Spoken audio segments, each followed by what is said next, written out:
वार्त्यात आपलं स्वागत। नजर टाकूयात आजच्या ठळक घडामोडींवर। गृहनिर्माण प्राधिकरणाचा मार्ग मोकळा, मुख्यमंत्र्यांनी दिला हिरवा कंदील, घराबाबतची फसवणूक थांबणार। एमपीएससीची वयोमर्यादा वाढवण्यास मुख्यमंत्र्यांनी दिली तत्वत मंजुरी। खासगी कंपन्यांमध्ये काम करणाऱ्यांसाठी खुशखबर, ग्रॅज्युटीवरील बंदी उठवण्याची शक्यता, तर महिलांनाही मिळणार प्रसूती रजा। नवी मुंबईत वाढते पार्किंगची समस्या, वाहतूक व्यवस्थेचा उडला बोजवारा।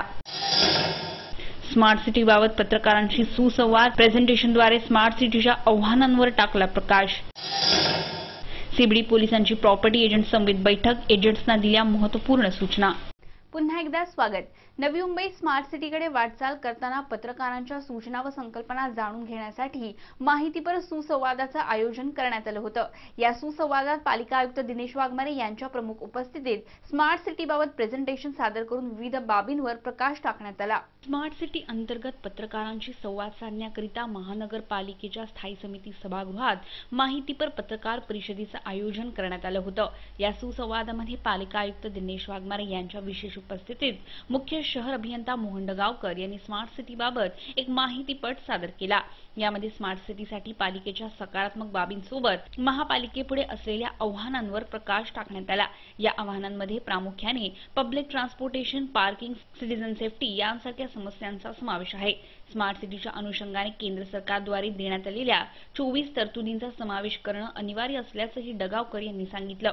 स्मार्ट सिटीसाठी केंद्र सरकारकडून प्रत्येक वर्षासाठी 20 कोटी रुपये दिले जाणार आहेत, त्यामुळे 5 वर्षासाठी 100 कोटींचा निधी दिला जाणार आहे, असं आयुक्तांनी सांगितलं। स्मार्ट सिटी अंतर्गत मूलभूत सुविधा या प्रभावशाली आणि कमी खर्चात अत्याधुनिक असणं गरजेचं असल्याचंही त्यांनी सांगितलं। यात वॉकेबिलिटी, सायकल ट्रॅक, एनएमएमटी बस सेवा प्रभावशाली आणि सक्षम करणे, फीडर नेटवर्कवर विशेष प्राधान्य देणे, फुटपाथ अतिक्रमण मुक्त करणे, अपारंपरिक ऊर्जेवर विशेष भर देणे, एलईडी बल्ब बसवणे, विद्युत पुरवठा 24 तास करणे यांसारख्या योजनांवर विशेष भर दिला जाणार आहे। व्हिडिओ जर्नलिस्ट प्रणित कापसेसह राज चव्हाण, एमव्हीटीव्ही। सीबीडी पोलीस स्टेशनमध्ये मंगळवारी प्रॉपर्टी एजंट समवेत बैठक पार पडली। या बैठकीत मालमत्तेची विक्री किंवा मालमत्ता भाड्याने देताना कागदपत्रांची पडताळणी करून त्यासंबंधीची माहिती तपासून व्यवहार करण्याच्या सूचना पोलिसांनी यावेळी एजंट्सना दिल्या।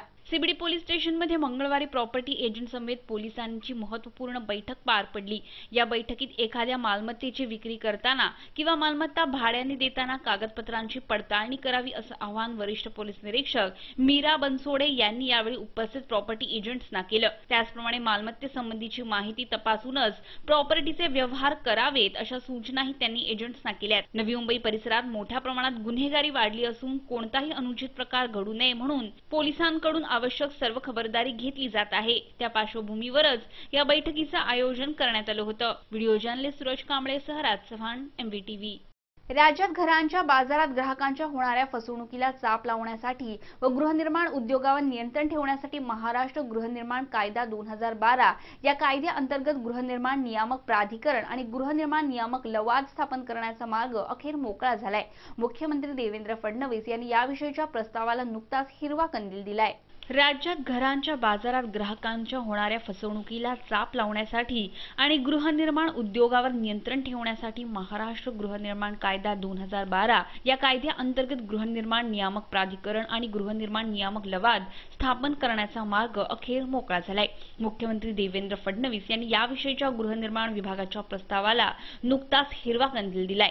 देशातील अशा स्वरूपाच्या पहिल्याच कायद्याला फेब्रुवारी 2014 मध्ये राष्ट्रपतींची मंजुरी मिळाली होती, मात्र आजतागायत त्याची अंमलबजावणी झाली नाही। या कायद्याअंतर्गत गृहनिर्माण प्राधिकरण व लवाद स्थापन करणे आवश्यक आहे। प्राधिकरणाच्या स्थापनेनंतर प्राधिकरणाच्या वेबसाईटवर गृहनिर्माण प्रकल्पाची नोंदणी करून सर्व तपशील देणे, ग्राहकांनी मागणी केल्यास प्रकल्पाच्या मंजुरीविषयीची कागदपत्रे दाखवणे, जाहिरातीतील चुकीच्या माहितीमुळे ग्राहकाला नुकसान झाल्यास त्याची भरपाई देणे आदी बिल्डरांना बंधनकारक होणार आहे। तसंच नियमांचा भंग केल्यास त्यांच्यावर दंडात्मक कारवाईही होणार आहे। Bureau report, MVTV. खासगी कंपन्यांमध्ये काम करणाऱ्या कर्मचाऱ्यांना आता ग्रॅज्युटी गमावण्याची चिंता करावी लागणार नाही, कारण लवकरच ग्रॅज्युटीसाठी असलेली 5 वर्षांची बंदी उठवली जाऊ शकते। तसंच महिला कर्मचाऱ्यांनाही 6 महिन्याची प्रसूती रजा मिळू शकते। खासगी कंपन्यांमध्ये काम करणाऱ्या कर्मचाऱ्यांना आता ग्रॅच्युइटी गमावण्याची चिंता करावी लागणार नाही, कारण लवकरच ग्रॅच्युइटीसाठी असलेली 5 वर्षांची बंदी उठवली जाऊ शकते. तसंच महिला कर्मचाऱ्यांनाही 6 महिन्याची प्रसूती रजा मिळू शकते. भारतातील कर्मचारी वर्गाला सामाजिक सुरक्षा प्रदान करण्याच्या दृष्टीने भारत सरकार काही महत्त्वाची पावलं उचलण्याच्या तयारीत आहे. यासाठी कामगार कायद्यात काही बदल होऊ शकतात. खासगी क्षेत्रात काम करणाऱ्या कर्मचाऱ्यांसाठी व देशात उद्योग व्यापाराला चालना देण्यासाठी सरकार काही महत्त्वपूर्ण निर्णय घेणार आहे. यामध्ये कर्मचाऱ्यांना देण्यात येणाऱ्या ग्रॅच्युइटीमध्ये असलेली 5 वर्षांची सक्ती उठवली जाऊ शकते. ही ग्रॅच्युइटी पोर्टेबल होऊ शकते. तसंच महिला कर्मचाऱ्यांना बाळंतपणासाठी 6 महिन्यांची सुट्टी दिली जाऊ शकते. आज या विषयावर सरकार, उद्योग आणि कर्मचारी संघटना यांच्यात महत्त्वाची बैठक होणार आहे. Bureau report, MVTV. सुनियोजित शहर म्हणून नावारूपाला आलेल्या नवी मुंबईत वाहनतळाचं नियोजन न केल्याने पार्किंगची मोठी समस्या जाणवत आहे. वाहनधारक पार्किंग अभावी मिळेल त्या ठिकाणी वाहनं उभी करत असल्याचे चित्र सध्या शहरात दिसून येत आहे. सुनियोजित शहर म्हणून नावारूपाला आलेल्या नवी मुंबईत वाहनतळाचं नियोजन न केल्याने पार्किंगची मोठी समस्या जाणवतेय. वाहनधारक पार्किंग अभावी मिळेल त्या ठिकाणी वाहनं उभी करत असल्याचे चित्र सध्या शहरात दिसतंय. शहरात सध्या 3.5 लाख वाहनांची नोंदणी असून बाहेरून ये-जा करणाऱ्या वाहनांची संख्याही मोठी आहे. त्या तुलनेने वाहनतळाचे प्रमाण नगण्य असल्याने बहुतांशी रस्त्यावर दुतर्फा वाहनं पार्क केल्याचे दिसतंय.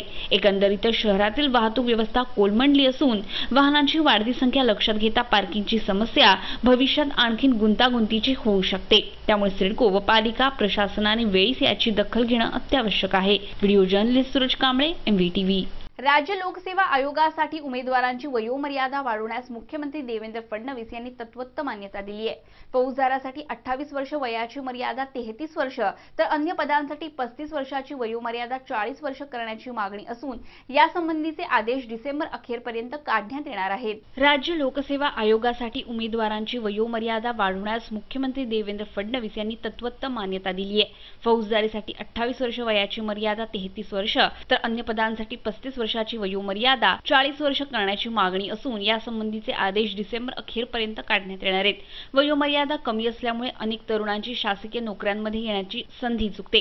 या व्यतिरिक्त लोकसेवा आयोगाच्या अनियमितपणे होणाऱ्या परीक्षा व परीक्षेतील गोंधळ यामुळेही अनेकदा तरुणांना संधीला मुकावं लागतं. राज्य लोकसेवा आयोगासोबत बैठक घेऊन त्यासंबंधीचा निर्णय घेतला जाईल आणि डिसेंबर संपण्यापूर्वी आदेश काढला जाईल असं आश्वासन मुख्यमंत्र्यांनी दिलंय. Bureau report, MVTV. Guru Nanak जयंती 25 नोव्हेंबरला सर्वत्र साजरी करण्यात येणार आहे. यावर्षी गुरु नानकांचे 546वे जयंती वर्ष साजरे करण्यात येणार आहे. गुरु नानक हे शीख धर्मियांचे पहिले गुरु. त्यांनी शीख धर्माची स्थापना केली होती. या निमित्ताने शीख धर्मीय प्रभात फेरी, कीर्तन, लंगर अशा धार्मिक कार्यक्रमांचं आयोजन करतात. नोव्हेंबर महिना म्हटला की विविध सणांची रेलचेल. दिवाळीनंतर आता येणारा सण म्हणजे शीख धर्मियांसाठी महत्त्वाचा मानला जाणारा गुरु नानकांचा जन्मदिवस. यंदा 25 नोव्हेंबरला गुरु नानकांचे 546वे जयंती वर्ष साजरे करण्यात येणारे. गुरु नानक हे शीख धर्मियांचे पहिले गुरु. त्यांनी शीख धर्मियांची स्थापना केली होती. ते 10 शीख गुरूंपैकी प्रथम गुरु होते. त्यांचा जन्म 1469 साली झाला. देवाला हृदयात ठेवा, प्रामाणिकपणे जगा व भरपूर कष्ट करा. सर्वांची समान वागा, दुसऱ्याची सेवा करा, दैवावर जास्त विश्वास ठेवू नका, अशी शिकवण त्यांनी दिली. गुरु नानक जयंती निमित्ताने प्रभात फेरी, कीर्तन, लंगर अशा विविध धार्मिक कार्यक्रमांचं आयोजन करण्यात येतं. नवी मुंबईतील शीख बांधवही उद्या साजऱ्या होणाऱ्या गुरु नानक जयंतीसाठी सज्ज झालेत. Bureau report, MVTV. नेस्लेच्या मॅगी नूडल्स नंतर अन्य कंपन्यांच्या नूडल्स तसेच पास्तामध्ये मोनोसोडियम ग्लुटामेट अर्थात MSG असल्याचं आढळून आले. विशेष म्हणजे या कंपन्यांनी आपल्या ब्रँडवर MSG नसल्याचा उल्लेख केलाय. राज्याच्या अन्न व औषध प्रशासनाने नेस्लेसह ITC चिंग्स, आला मसाला या ब्रँडना नोटिसा पाठवल्या असून त्यांच्याकडून दंड आकारला जाणार आहे. नेस्लेच्या मॅगी नूडल्स नंतर अन्य कंपन्यांच्या नूडल्स तसेच पास्तामध्ये मोनोसोडियम ग्लुटामेट अर्थात MSG असल्याचे आढळून आले. विशेष म्हणजे या कंपन्यांनी आपल्या ब्रँडवर MSG नसल्याचा उल्लेख केलाय. राज्याच्या अन्न व औषध प्रशासनाने नेस्लेसह ITC चिंग्स, आला मसाला या ब्रँडना नोटिसा पाठवल्या असून त्यांच्याकडून दंड आकारला जाणार आहे. भविष्यात या कंपन्यांनी पुन्हा अशी चूक केल्यास त्यांच्यावर बंदी घातली जाऊ शकते. नेस्लेच्या मॅगी नूडल्समध्ये MSG ची मात्रा तसेच शिसाची मात्रा प्रमाणापेक्षा अधिक आढळल्यामुळे अन्न व औषध प्रशासनाने अन्य कंपन्यांच्या नूडल्स तसेच पास्ता ब्रँडची तपासणी सुरू केली होती. नेस्ले व्यतिरिक्त YY noodles, top रेमेन noodles, Yippee foods, आला मसाला तसेच नेस्लेचे टोमॅटो ट्विस्ट व मसाला पास्ताची राज्यातील तब्बल 27 नमुने तपासणीसाठी घेतले होते. यापैकी 25 नमुन्यांमध्ये MSG असल्याचं आढळून आलं. Bureau report, MVTV.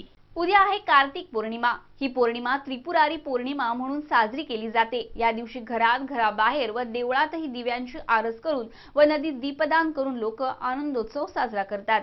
उद्या आहे कार्तिक पौर्णिमा। ही पौर्णिमा त्रिपुरारी पौर्णिमा म्हणून साजरी केली जाते। त्रिपुरासूर नावाच्या राक्षसाने खडतर तप करून ब्रह्मदेवाकडून शत्रूपासून भय राहणार नाही असा वर मागून घेतला होता।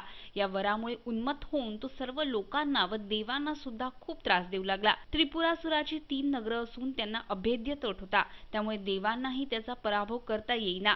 देवांनी अखेर भगवान शंकराची प्रार्थना केली, तेव्हा शंकराने त्याची 3ही नगरे जाळून त्याला ठार केलं। कार्तिक पौर्णिमेच्या दिवशी ही घटना घडल्याने तिला त्रिपुरी पौर्णिमा म्हटलं जाऊ लागलं।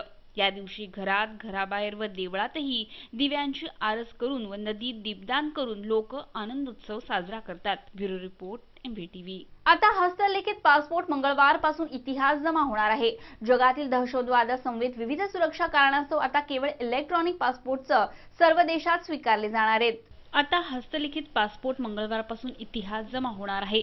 जगातील दहशतवादासमवेत विविध सुरक्षा कारणास्तव आता केवळ इलेक्ट्रॉनिक पासपोर्टच सर्व देशात स्वीकारले जाणार आहेत। आंतरराष्ट्रीय नागरिक उड्डाण संघटनेच्या नियमानुसार मंगळवारपासून नागरिक हस्तलिखित पासपोर्टचा वापर करू शकणार नाहीत।